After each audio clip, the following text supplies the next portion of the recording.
What's going on, everybody? I'm back to give you another Dragon Ball DAIMA episode review. It's episode 15. You probably just finished watching episode 14. So today's episode is going to be entitled The Third Eye. Before I go any further, please hit that like button, subscribe, and hit the notification bell so you'll be notified of more reviews like this one. And if you want to support me even further, my Patreon link is in the description as well. So, just like this episode title implies, we're going to be talking about the third eye, also known as the Tetran Oculus.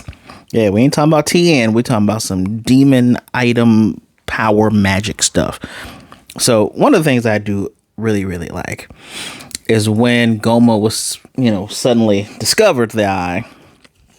And those of you who haven't watched the series, you're going to be surprised when I tell you this, but those of you who watched, you already know who had the eye. So he finds the eye as he's looking through. He's scrying. I don't know how, but he's able to scry on them. And he sees an eyeball on Hebus's belt. That same eyeball on his belt that's been there this whole time.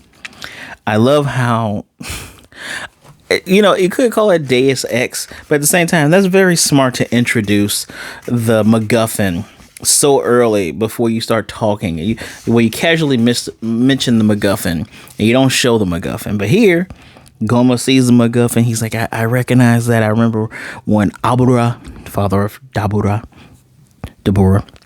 had used it. Tells Degetsu, get it. Don't be saying, how am I supposed to do that? I don't care. Figure it out. But I love that the narrator freezes time.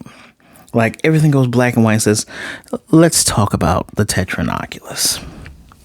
Now I need to just go ahead and go down a little bit here, because I'm definitely, if you were here from the last review, you know that our gang is, kind of in trouble. We're talking about the Tetran Oculus first. And I just need to line up some of my notes here. There we are. So the Tetran Oculus, also known as the evil third eye. The previous Supreme Demon King that used it was Abura, dad of Dabura. And they put them on their foreheads. It's a symbol of the Supreme Demon King, and it possesses terrifying magical powers. And hold on here.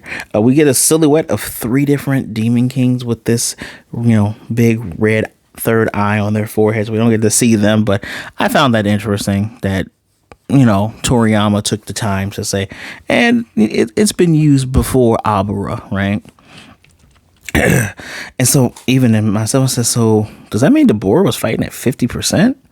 Because if he could just pop this little thing in there, he more than likely could have beaten, well, I think Gohan had issues with him, but he could have beaten everybody else. Sans Fat Majin Buu. I digress. Deborah wanted his father's throne badly. We're sensing a level of treachery amongst these Supreme Demon Kings outside of the first one, that cool blue fat one. See, the fat blue people are nice. Anyway, he sent this bug guy to go steal it. It was locked behind the throne, even gave him the key for it. Had a little communicator. He gets it. He steals it. He flies a plane out. This is before Never had put the seal on. So he went up to get to World 2. And he's dodging Krakens. Almost dies. Goes further up. Yeah, no. Because down. If he goes up, he's technically down. He has to go up again. Gets to the third world. And of course, we see some barbarian fool. It's like, part of me wants to, I feel bad that the denizens of the third world were subjugated, but it seems like there are just like beings there that are just like overly aggressive for no reason, because they get this guy and just bash his head in, step on the communicator when Deborah was trying to contact him. And the Tetran Oculus was, I think it was in a box, and it rolls down a hill into some grass, and Deborah was trying to contact him, and he's like, it doesn't matter. Without that thing in the way, I can rule. Which eventually leadership succeeded into Deborah, and he was now the Supreme Demon King. And Hebus just happens to come across it, find it, and just thinks, oh, there's a little, I got indentation on my belt buckle. It'll look nice on there. Hebus is, I feel like Hebus was created to make a worse character than any of the other normal Z characters. Like, worse than Puar, worse than Oolong, worse than Yajirobe. At least Yajirobe saved everybody when he cut Vegeta's tail, right? Worse than any other character. This dude is extremely stupid. Extremely stupid. I cannot stress that any harder than he is really dumb. So after Deborah was, killed by Boo, Gomah was the vice supreme demon king, so naturally he rose up. So how are they gonna get this thing, this third eye, get this belt without anybody noticing? So the gang is under fire. As soon as they get there, they're trying to dodge these bolts. We get some cool moments of Kung Fu Goku with the power pole deflecting shots. He even downs a plane by extending the pole and throwing it through it. Did he throw it through it? Or did he just hold it through it? Either way, he took a plane down with the power pole. He gets hit with it though and gets shocked. And who was it? I think it's Gloria who says, "Yeah, you get hit with that, you're gonna be immobilized for a while." We get a little bit of angry Vegeta. "Oh, I can't take this anymore." Go Super Saiyan, shoots things, dive kicks. There's a lot of dive kicks in this show. Dive kicks, but he eventually gets hit too and gets frozen in place.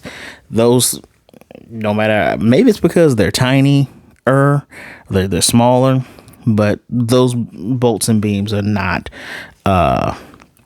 anything to scoff at for them. So they're moving, they get into a town. These dudes are shooting up stuff so badly that they're starting to set this place on fire. And like, there are people living here. That should let you know how reckless that stupid Gendemir force is.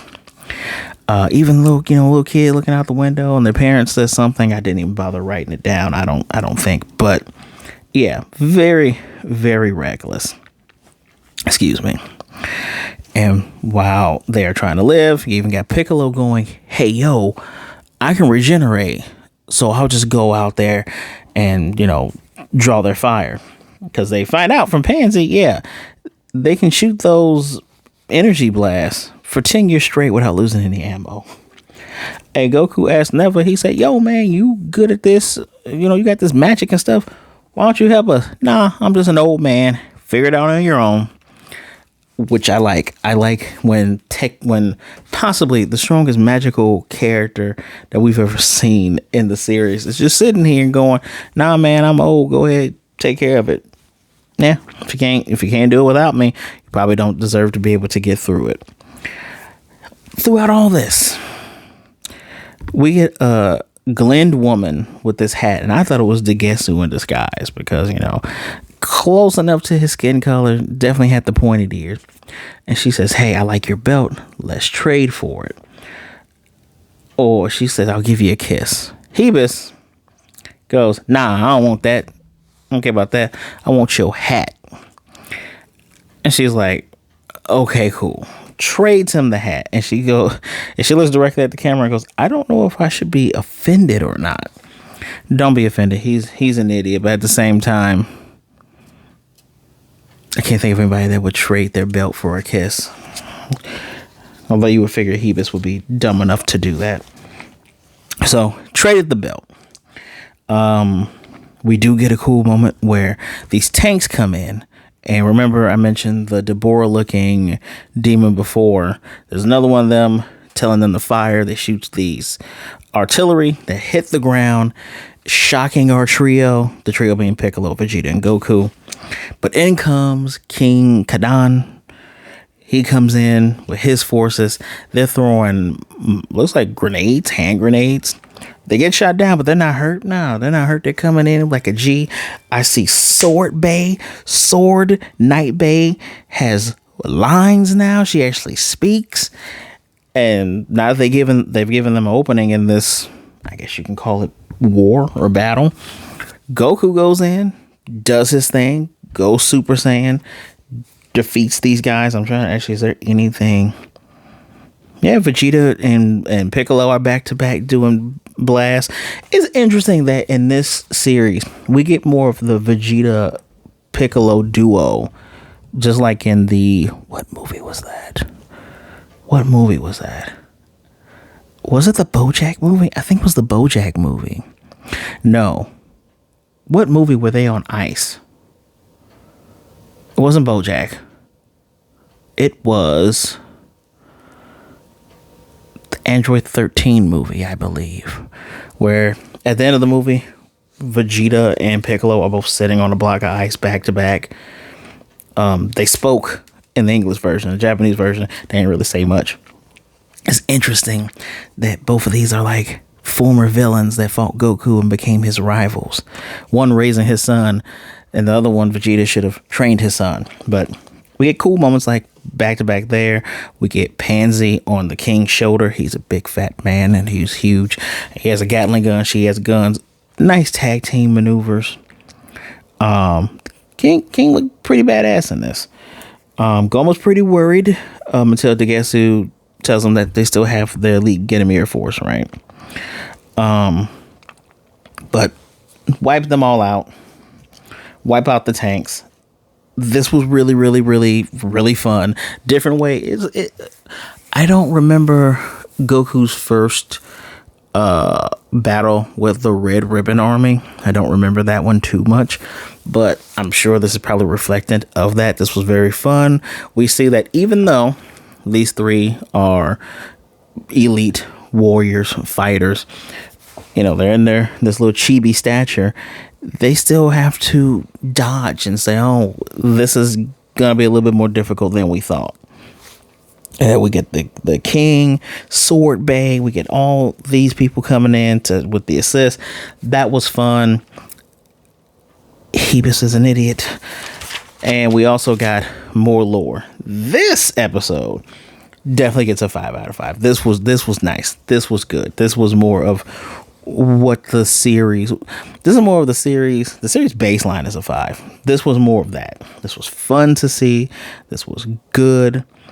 One of the things I did mention, Degetsu looks a little bit suspicious. He looks like I don't know about all this. So, what is gonna go on? Well, the next episode is called Degetsu, so we can only guess what he's gonna do. Funny episode, good episode. Let me know what you think in the comment section down below. Please do not forget to hit the like button, subscribe, and hit the notification bell so you'll be notified of more reviews like this one. Don't worry, you're gonna hear more about more DAIMA from me. So please be good, be blessed, drink some water, be good to yourselves, be good to others. Either way it is, please don't be a jerk. All right, remember there are people out there that care about you. Reach out to someone, talk to someone. There are people out there that would rather talk to you today than to miss you and mourn you tomorrow. Go ahead and follow me on my social medias. They're down there as well. Say hi, just don't be a jerk, and everything will be good. All right. Is there anything I'm missing here? I appreciate y'all. Patreon links in there as well. We got to keep this going. We're going straight to episode 16 to Degetsu. Oh boy. I'll see you next time.